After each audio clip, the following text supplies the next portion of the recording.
حدیث نبوی صلی اللہ علیہ وسلم۔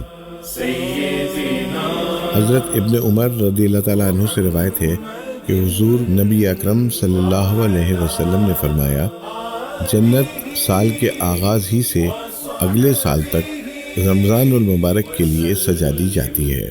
آپ صلی اللہ علیہ وسلم نے فرمایا، جب رمضان المبارک کا پہلا دن ہوتا ہے تو عرش کے نیچے سے ایک ہوا چلتی ہے جو جنت کے درختوں کے پتوں سے حور عین پر پھیل جاتی ہے۔